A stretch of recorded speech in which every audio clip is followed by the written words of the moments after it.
Hello everyone, welcome to Chauhan institute.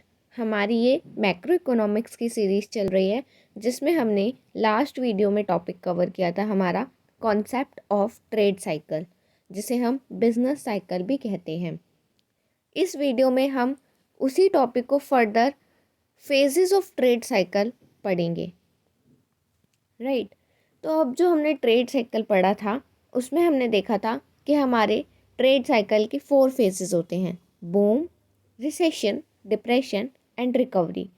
उन्हीं 4 phases को अब हम डिटेल स्टडी करेंगे। तो चलिए स्टार्ट करते हैं। देखो, ट्रेड साइकिल के 4 फेजेस होते हैं: बूम, रिसेशन, डिप्रेशन और रिकवरी। सबसे पहले हमारी इकॉनमी में बूम पीरियड आता है, या हम एज्यूम करके चलते हैं कि हम बूम पीरियड से स्टार्ट करते हैं। वैसे तो ये साइक्लिकल होते हैं, ये मतलब कि रोटेट करते रहते हैं, लेकिन हम बूम से स्टार्ट करते हैं क्योंकि वो प्रोस्पेरिटी की स्टेज होती है। वहाँ पे हमारी कंट्री में आउटपुट बहुत ज़्यादा होता है, इकॉनमी के अंदर पैसा बहुत ज़्यादा होता है, हम कह सकते हैं। कहने का मतलब एक परफेक्ट सिचुएशन होती है जो हमारे फेवर में होती है।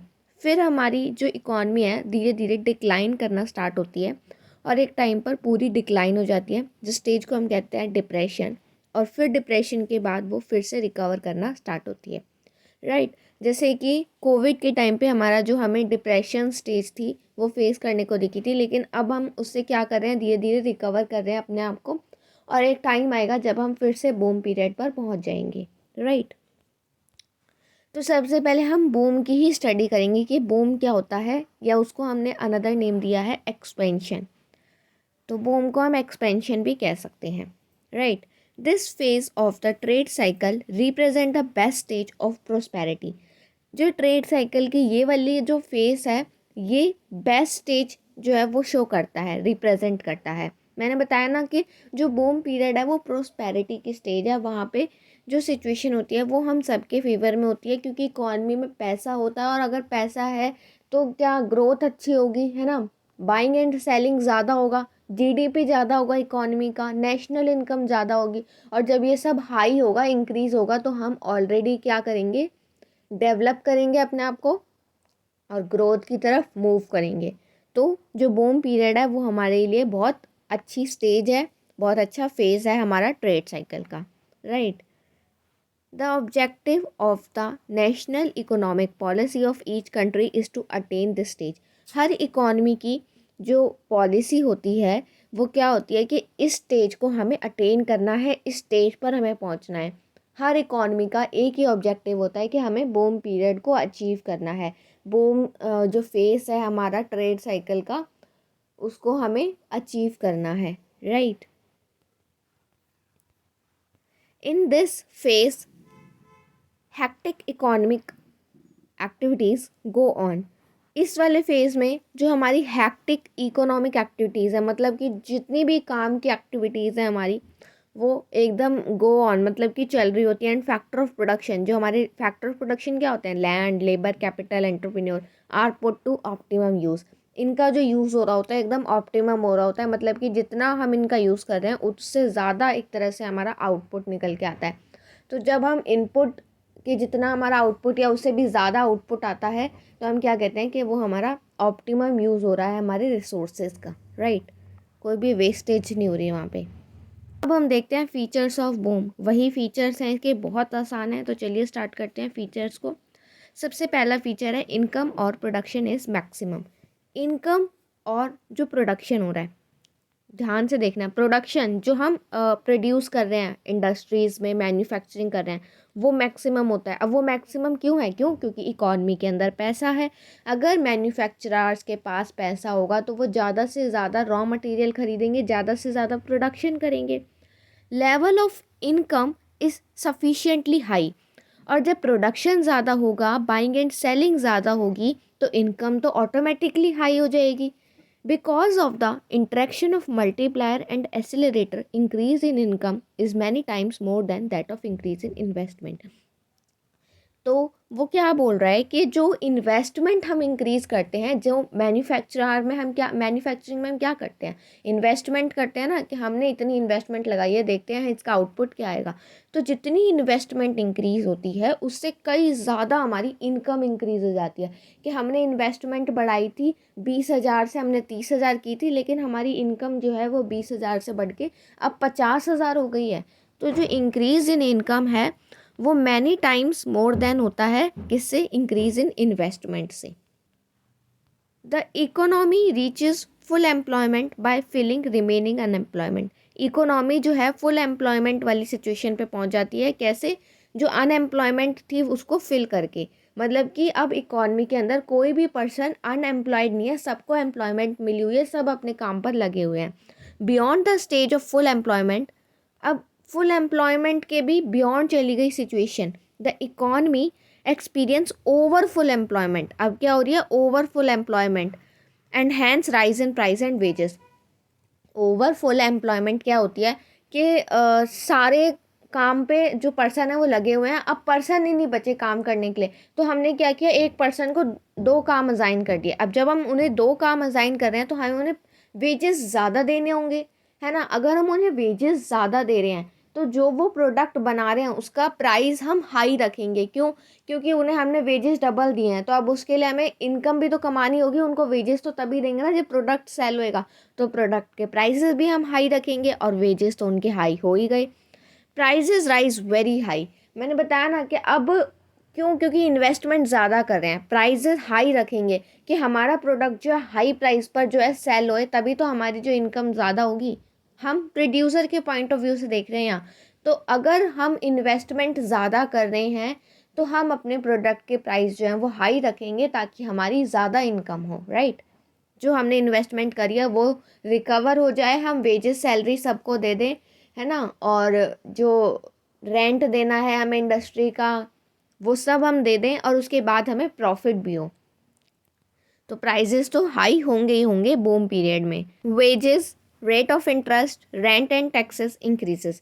वेजेस तो इंक्रीज हो ही रहे हैं क्योंकि अब हम ओवरफुल एम्प्लॉयमेंट वाली सिचुएशन फेस कर रहे हैं, तो वेजेस तो राइज होंगे ही। इंटरेस्ट भी जो है वो बढ़ जाएगा, क्यों, क्योंकि इकॉनमी में पैसा है। किसी ने किसी को उधार दिया पैसा तो वो कहेगा कि मुझे तो ज़्यादा इंटरेस्ट चाहिए, तो कैपिटल पे इंटरेस्ट भी बढ़ जाएगा। रेंट, जो जिसने लैंड दिया हमें वो अपने रेंट बढ़ा देगा लैंड के। उसके बाद टैक्सेस ज़्यादा हो जाएंगे, गवर्नमेंट भी इंक्रीज़ कर देगी, क्यों, क्योंकि इकॉनमी में पैसा है तो गवर्नमेंट भी अपनी इनकम बढ़ाना चाहेगी तो वो टैक्सेस हाई कर देगी। But increase in all these, अब ध्यान से देखना, इन सब में जो इंक्रीज हो रहा है, increase in all these is less than increase in price. वो लेस होता है किससे, इंक्रीज इन प्राइस। इसका मतलब है कि प्राइस बहुत ज़्यादा इंक्रीज हो गए। इंक्रीज तो वेजेस भी हो रहे हैं, रेट ऑफ इंटरेस्ट भी हो रहा है, रेंट एंड टैक्सेस भी हो रहे हैं, लेकिन किससे कम हो रहे हैं, प्राइजेस से कम हो रहे हैं। प्राइजेस तो बहुत ज़्यादा इंक्रीज हो रहे हैं।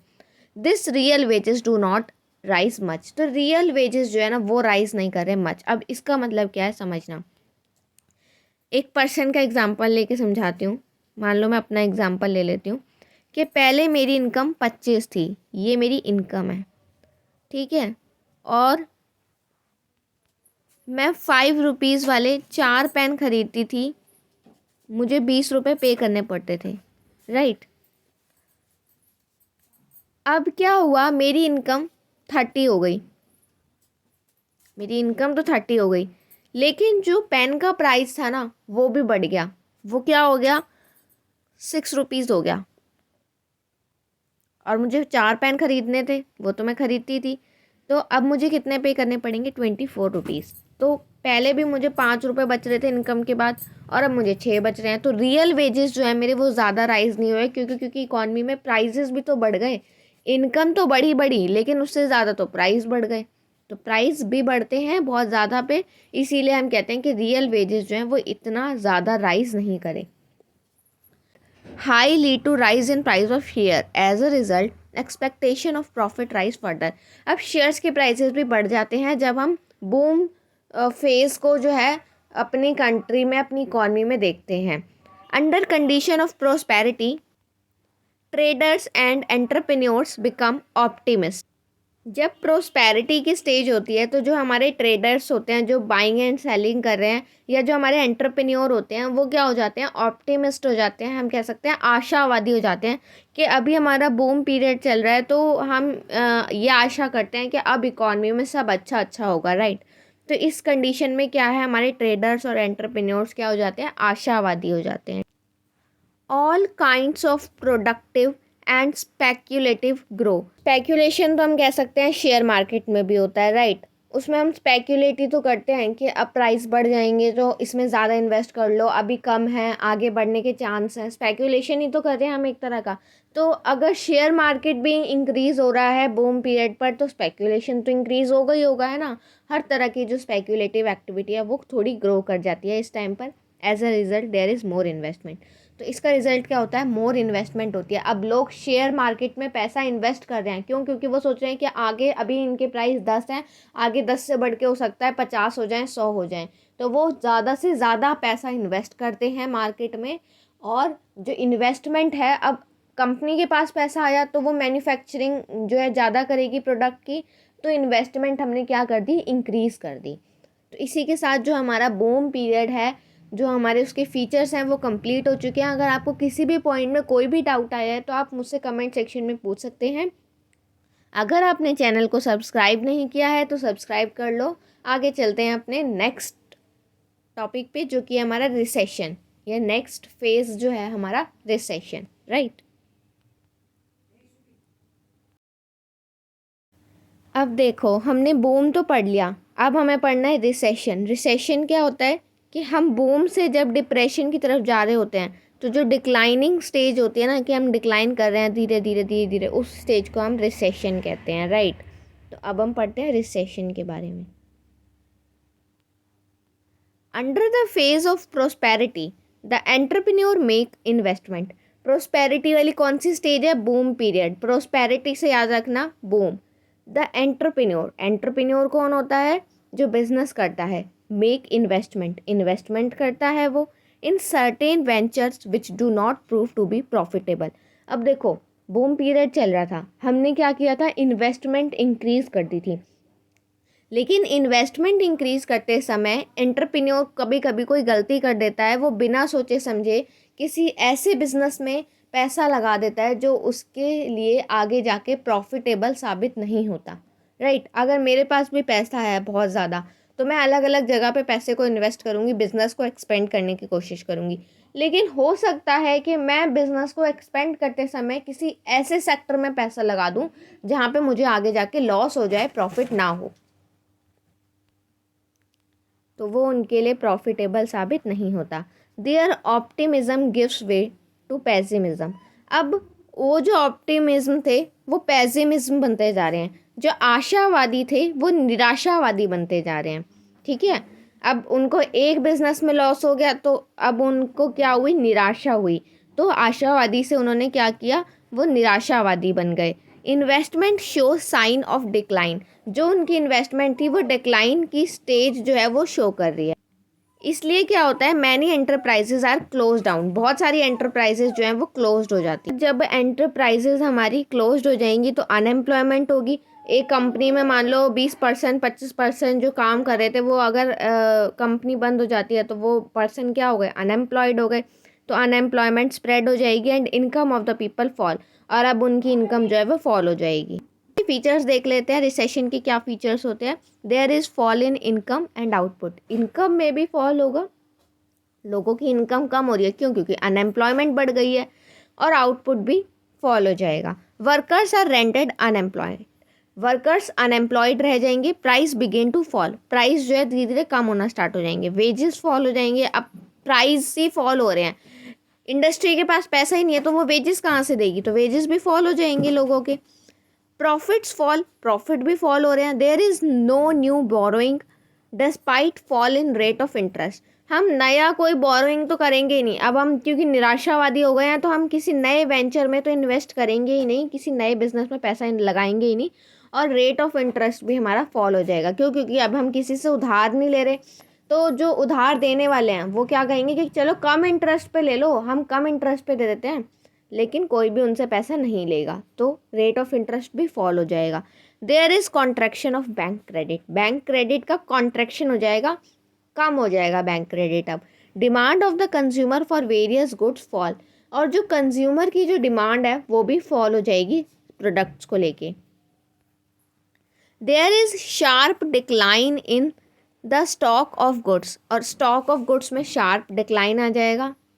There is a feeling of doubt and fear, अब सबके मन में एक फीलिंग होगी डाउट की और फियर की कि आगे हमें और ज़्यादा कहीं लॉस ना होता चला जाए। Then they become pessimist, share prices fall, और वो जो शेयर के प्राइसेस हैं वो भी फॉल हो जाएंगे उस टाइम पे, राइट। पहले शेयर के प्राइस जो इंक्रीज़ हो रहे थे, है ना, तो लोग सोच रहे थे जल्दी जल्दी शेयर खरीद लो, अभी तो बढ़ते जा रहे हैं, आगे भी और ज़्यादा बढ़ेंगे। लेकिन अब लोग ऐसी आशा कर रहे हैं कि शेयर के जो प्राइस हैं वो फॉल हो जाएंगे। तो इसी के साथ हमारा रिसेशन टॉपिक कंप्लीट हो चुका है। चैनल को सब्सक्राइब कर दो। नेक्स्ट फेज पर मूव करते हैं जो कि हमारा डिप्रेशन, राइट। अब डिप्रेशन में क्या है, हम बिल्कुल इकॉनमी जो हमारी डिक्लाइन स्टेज पे पहुंच गई है, राइट, तो उसके बारे में पढ़ते हैं। Once the process of recession starts it become almost difficult to stop it, अगर एक बार रिसेशन स्टार्ट हो जाए तो उसको स्टॉप करना बहुत डिफ़िकल्ट हो जाता है, मतलब कि फिर वो चलता ही रहता है। It goes on gathering momentum and ends in hopeless depression, और वो चलता रहता है और कहाँ पे एंड होता है, जाके डिप्रेशन पे एंड हो जाता है। Consequently economic activities are faced with depression और कॉन्ट्रैक्शन, तो इकोनॉमिक एक्टिविटीज़ जो हैं, पैसे का जो लेन देन है वो क्या फेस करती है, डिप्रेशन फेस करती है, मतलब इकॉनमी में बिल्कुल भी पैसा नहीं है, इकॉनमी सिकुड़ गई है, कॉन्ट्रैक्ट हो गई है, contraction. Level of output and employment is extremely low, जो आउटपुट है वो तो लो हो ही जाएगा बिल्कुल ही, अब कोई प्रोडक्शन हो ही नहीं रहा, और एम्प्लॉयमेंट भी एकदम लो हो जाएगी। जैसे कि कोविड के टाइम पे हमने देखा था, कोई भी एम्प्लॉयमेंट नहीं थी और प्रोडक्शन भी नहीं हो रहा था, राइट, इंडस्ट्री सारी बंद पड़ी थी। तो वो तो एक चलो नेचुरल डिसास्टर वाली हम सिचुएशन मान सकते हैं कि वो डिसास्टर्स सिचुएशन थी, है ना, पैंडमिक था। लेकिन अगर कभी कभी नॉर्मली भी हम ये वाली सिचुएशन देखने को मिलती है हमें, ऐसी सिचुएशन, तो हम उसको कहेंगे कि वो डिप्रेशन वाली स्टेज है। There is heavy fall in prices, अब प्राइजेस जो हैं वो प्रोडक्ट के बहुत ज़्यादा फॉल हो गए हैं, वेजेस फॉल हो गए हैं, price of goods fall much, अब बहुत ज़्यादा प्राइसेस जो हैं वो फॉल होते जा रहे हैं। Interest resulting heavy loss to the entrepreneur and traders, तो अब जो ट्रेडर्स हैं और एंटरप्रेन्योर हैं उनको लॉस हो रहा है, ठीक है, इकॉनमी में बिल्कुल पैसा है ही नहीं। Workers are hit adversely, workers बहुत ज़्यादा जो है वर्स सिचुएशन को फेस कर रहे हैं because of widespread unemployment, क्योंकि उनके पास एम्प्लॉयमेंट नहीं है, वो अनएम्प्लॉयड है। Heavy fall in profit serve as disincentives to any new investment, अगर हमें जो है बार बार लॉस हो रहा है तो क्या हम नई इन्वेस्टमेंट करेंगे, किसी नए बिजनेस में पैसा लगाएंगे, नहीं। तो हैवी फॉल इन प्रॉफिट क्या करता है कि न्यू इन्वेस्टमेंट को भी इंसेंटिव करता है, मतलब कि डिक्लाइन, उसको रिजेक्ट करता है नए वेंचर को। Although rate of interest fall, rate of interest भी हमारा फॉल हो जाएगा, yet no new investment take place, कोई भी नई इन्वेस्टमेंट हम नहीं करेंगे, ठीक है। फीचर्स देख लेते हैं हम अपने डिप्रेशन के। Level of output and income is low, output भी बहुत कम है, इनकम भी बहुत कम है। Wages and interest and other cost decline, अब सब डिक्लाइन तो जा रहा है, प्राइजेस डिक्लाइन हो गए, वेजेस डिक्लाइन हो गए, इंटरेस्ट डिक्लाइन हो गया, अनएम्प्लॉयमेंट क्या हो गई, इंक्रीज हो गई। Volume of profit sharply fall कर गया, प्रॉफिट एकदम फॉल हो गए। Hence despite fall in rate of interest inducement to investment is very low, अब रेट ऑफ इंटरेस्ट भी फॉल हो रहा है और रेट ऑफ इंटरेस्ट फॉल हो रहा है, ठीक है। जो हम पैसा उधार पे लेते थे वो हमें बहुत कम इंटरेस्ट पे मिल रहा है, पहले हम 10% इंटरेस्ट पे लेते थे किसी से पैसा, जब मतलब पैसा हम ले रहे हैं हम किसी को 10% इंटरेस्ट देंगे, अब हमें 10 की जगह वो 2% इंटरेस्ट पे मिल रहा है, लेकिन फिर भी हम इन्वेस्टमेंट नहीं कर रहे, आगे जाके हमें लॉस होने वाला है, इसलिए हम नई उसमें पैसा इन्वेस्ट नहीं कर रहे नए बिजनेस में। Price level fall, price level जो है वो फॉल हो जाएगी। Cash reserve with bank pile up and demand for credit fall, अब हम क्रेडिट की डिमांड नहीं कर रहे, बैंक से हमें पैसा चाहिए ही नहीं, क्यों, क्योंकि हम नए बिजनेस में इन्वेस्ट करना ही नहीं चाहते। Old and worn out machine are not replace, जो हमारी पुरानी मशीन हो गई थी, ख़राब मशीन हो गई थी, अब हम उनको रिप्लेस भी नहीं करना चाहते, क्यों, क्योंकि हमारे पास पैसा ही नहीं है। Hence demand for capital goods falls, तो जो कैपिटल गुड्स की डिमांड है वो फॉल हो गई है, ठीक है। कैपिटल गुड्स होते हैं हमारे, मशीनरी हो गई, है ना, बड़ी बड़े जो गुड्स होते हैं, एसेट्स होते हैं, उनको हम कैपिटल गुड्स कहते हैं। तो उनकी डिमांड भी अब हम नहीं करेंगे, उनकी डिमांड भी हमारी फॉल हो जाएगी। Demand for consumer goods fall, consumer goods की भी डिमांड जो है वो कम हो जाएगी। जैसे कि ब्रेड, बटर, ये हमारे कंज्यूमर गुड होते हैं, इनकी भी डिमांड हम नहीं करेंगे इतनी ज़्यादा। पीपल ग्रो पेसिमिस्ट, अब पीपल कैसी आशा करेंगे कि अब हम डिक्लाइन वाली स्टेज में चल रहे हैं, हो सकता है पता नहीं कब तक ये स्टेज चलती रहे, तो हम क्या करेंगे अब कुछ भी हम डिमांड इतनी ज़्यादा नहीं करेंगे। इट अफेक्ट इकॉनमी एडवर्सली, तो इकॉनमी जो है हमारी एडवर्सली अफेक्ट होगी, हम बहुत वर्स सिचुएशन में पहुंच जाएंगे, जैसे कि कोविड के टाइम पे था, पेंडेमिक के टाइम पे था। ठीक है, तो ये था हमारा डिप्रेशन स्टेज कैसी होती है, हमने उस टाइम पे फेस करी है ये, तो आप इसको ईजिली समझ सकते हैं। अब हम देखेंगे कि डिप्रेशन के बाद हम रिकवरी कैसे करते हैं। तो अब हम आ गए हैं अपनी रिकवरी वाली सिचुएशन पे। देखो अभी तक हम क्या कर रहे थे, डिप्रेशन एकदम डिक्लाइन थे, लेकिन ऐसा तो नहीं है कि डिप्रेशन हमेशा के लिए होगा हमारा इकॉनमी में, नहीं, फिर हम धीरे धीरे रिकवर करेंगे। रिकवर करते करते करते करते हम एक बार ऐसी सिचुएशन पे पहुंचेंगे जहां हमारी फुल एम्प्लॉयमेंट होगी और वो हमारा फिर से बूम पीरियड जो है स्टार्ट हो जाएगा। तो जब हम रिकवरी कर रहे होते हैं, जैसे कि कोविड के बाद अभी ये वाला फेज़ जो है हमारा, ये रिकवरी फेज़ चल रहा है हमारी इकॉनमी में भी, राइट। तो अब रिकवरी होती कैसे है, देखो डिप्रेशन था, कोई भी गुड्स एंड सर्विसेज की डिमांड नहीं कर रहा था, लेकिन एक टाइम आएगा, अभी एंटरप्रेन्योर्स ने अपनी मशीन्स को चेंज नहीं किया था, जो पुरानी मशीन टूटी फूटी वो यूज़ कर रहे थे वो कर रहे थे, लेकिन एक टाइम आएगा जब वो बिल्कुल काम करना बंद कर देंगी, है ना। तो अब क्या है, एंटरप्रेन्योर को मजबूरी हो गई कि बिल्कुल काम करना बंद ही कर दिया, भाई थोड़ा बहुत तो प्रोडक्शन करना पड़ेगा ना, वरना हम खाएंगे क्या, है ना। तो अपनी लाइवलीहुड को चलाने के लिए थोड़ा बहुत प्रोडक्शन तो इकॉनमी में होगा, ठीक है। तो उसके लिए उन्हें मजबूरन क्या, मशीनरी चेंज करनी पड़ेगी। अब वो मशीनरी जब चेंज करेंगे तो कैपिटल गुड्स है ना मशीनरी, तो मशीनरी की डिमांड बढ़ेगी, तो कैपिटल गुड्स जो प्रोड्यूस करती हैं इंडस्ट्री, उनमें क्या होगा, वो दोबारा से जो मशीनरी का प्रोडक्शन स्टार्ट कर देंगे, क्योंकि उसकी डिमांड हो रही है इंडस्ट्रीज़ में।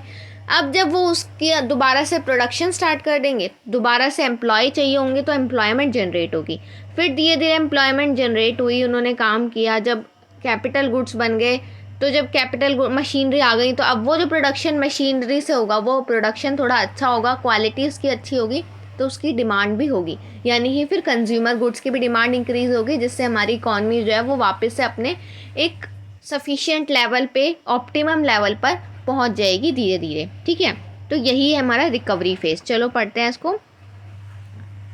It is what mentioning that depression phases can not last for ever. मैंने बताया ना, डिप्रेशन कभी भी हमेशा के लिए नहीं आता। During the phase of depression the entrepreneur do not even replace machine and other capital goods. जब डिप्रेशन चल रहा होता है, डिक्लाइन स्टेज चल रही होती है, तब जो एंटरप्रेन्योर है अपने कैपिटल गुड्स को या मशीनरी को जो है रिप्लेस नहीं करते, वो उसी मशीनरी से काम चला रहे होते हैं। प्रोडक्शन फॉल्स कंसिडरेबली, प्रोडक्शन जो है वो कंसिडरेबली फॉल होता जाता है। Stock of goods are at their lowest even during the phase of depression. अब जो गुड्स का स्टॉक था वो भी एकदम कम होने लग गया, क्यों, क्योंकि प्रोडक्शन ही बहुत कम हो रहा है।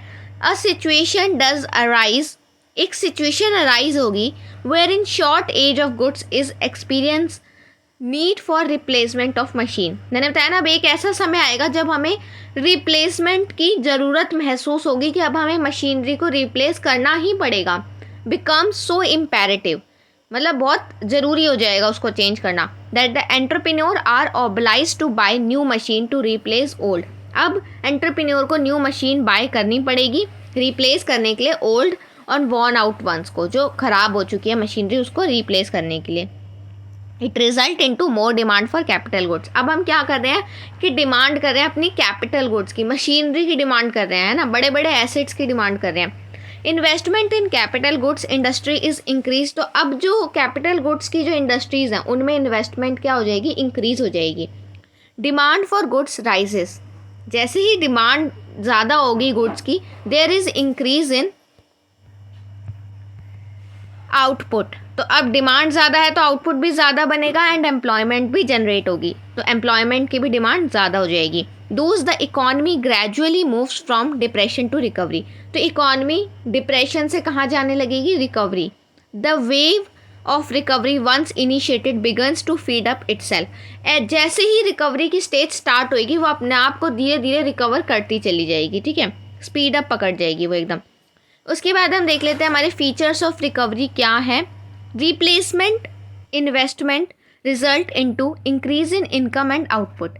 अब जो रिप्लेसमेंट इन्वेस्टमेंट की थी हमने मशीनरी वाली इंडस्ट्री में जो इन्वेस्टमेंट की थी, उससे क्या हुआ, इनकम इंक्रीज हो गई, लोगों को एम्प्लॉयमेंट मिली है तो इनकम तो उनकी इंक्रीज होगी और आउटपुट भी इंक्रीज हुआ। एम्प्लॉयमेंट इंक्रीज हुई, demand for consumption and production goods rises. दोनों तरह के गुड्स की डिमांड जो है राइज हो गई। कंजम्पशन गुड्स जो कंज्यूमर गुड होते हैं और प्रोडक्शन गुड्स जैसे कि मशीनरी वगैरह, उनकी भी डिमांड जो है वो राइज हो गई। Price begin to look up, price भी थोड़े थोड़े बढ़ने लगे। अब there are more profits, profits भी ज़्यादा होने लग गए। कॉस्ट इंक्रीजेज रिलेटिवली लेस, जो कॉस्ट थी हमारी वो थोड़ी कम बढ़ रही थी, मतलब इतनी ज़्यादा इंक्रीज़ नहीं हो रही थी। इन्वेस्टमेंट इंक्रीजेस, अब इन्वेस्टमेंट ज़्यादा होने लगे इंडस्ट्री में, क्यों, क्योंकि डिमांड ज़्यादा हो रही है गुड्स की, तो इन्वेस्टमेंट तो करेंगे ही करेंगे, मैन्युफैक्चर ज़्यादा से ज़्यादा प्रोडक्शन करेंगे। Demand for bank loans and advances increase, अब बैंक लोन की डिमांड भी इंक्रीज हो गई, क्यों, क्योंकि ज़्यादा प्रोडक्शन करना पड़ रहा है और ज़्यादा प्रोडक्शन करने के लिए पैसा चाहिए होता है, तो प्रोडक्शन करने के लिए बैंक लोन लेंगे हम, तो उसकी भी डिमांड बढ़ जाएगी। पेसिमिज्म, जो निराशावादी थे वो अब ऑप्टिमिज्म, आशावादी बनने लगे। जो लोगों को निराशा हो रही थी कि नहीं अब तो सब डिक्लाइन में चला गया, तो अब वो क्या कर रहे थे, वो सोच रहे थे नहीं अब हमारे अच्छे दिन आने लगे हैं, वो आशावादी हो गए, राइट। चैनल को सब्सक्राइब नहीं किया है तो जल्दी से सब्सक्राइब कर दो, क्योंकि हमने जो फेजेस ऑफ ट्रेड साइकिल हैं, चारों फेजेस पूरे कंप्लीट कर लिए हैं। बस अब ट्रेड साइकिल का हमारा एक लास्ट टॉपिक रह रहा है, जो कि है हमारा कॉजेज ऑफ ट्रेड साइकिल या फिर थ्योरीज ऑफ ट्रेड साइकिल। दो नाम है उसके, कि ट्रेड साइकिल के क्या कारण होते हैं और वही उसकी थ्योरीज भी हैं, जो बहुत इंपॉर्टेंट हैं सभी यूनिवर्सिटी के पॉइंट ऑफ व्यू से। तो नेक्स्ट वीडियो में हम वही टॉपिक कवर करने वाले हैं। तब तक के लिए चैनल को सब्सक्राइब कर दो, वीडियो को लाइक कर दो और बेल आइकन को प्रेस कर देना, ताकि मेरी लेटेस्ट वीडियो की अपडेट आपको मिलती रहे। Thank you.